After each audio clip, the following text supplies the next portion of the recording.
又係揾錢嘅時候到啦。咁上一次同大家講何謂正財，今日就教大家點樣去催你嘅正財。嗱，又提一提大家先，何謂正財啦？正財就係你打工揾翻嚟嘅錢，仲要係辛辛苦苦、勞勞碌碌揾嚟嘅錢，就叫做正財。記住一樣嘢，我哋要旺正財，首先你有冇職業先？如果你有職業嘅話，睇你唔同嘅人有唔同嘅方法。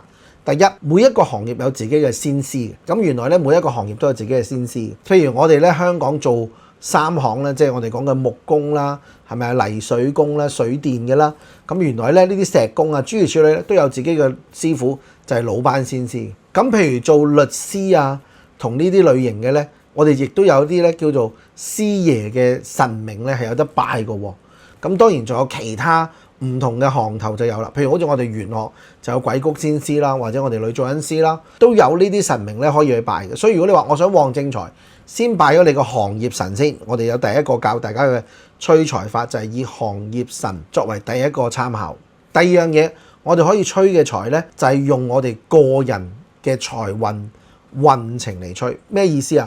譬如假設你個八字中意火，而火係你嘅財星，咁即係話你身上面適宜以五行去配合你嘅財運啦。譬如話，我應該翻工嘅時候，我老細見到我，佢會舒坦啲。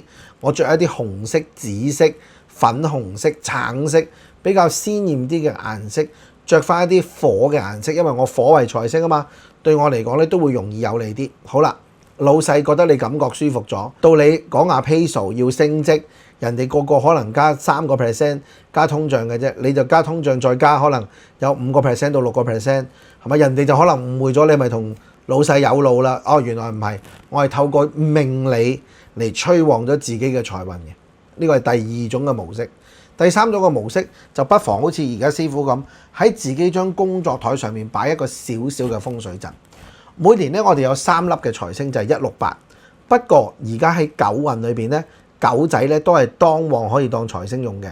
咁我通常就叫人哋喺流年裏邊咧就催旺個財星。今年嘅財星咧，2025年嘅時候月至年就係喺東面。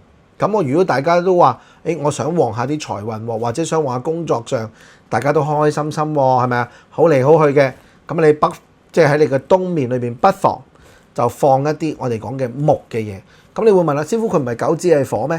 咁但係我哋可以用木去生火嘛。同埋今年東位本身就屬木，木火相生，咁啊無往而不利啦。咁所以呢3個方法咧，都係可以幫你咧喺正財上面咧得到一個大大嘅發展，或者一個大大嘅效果嘅。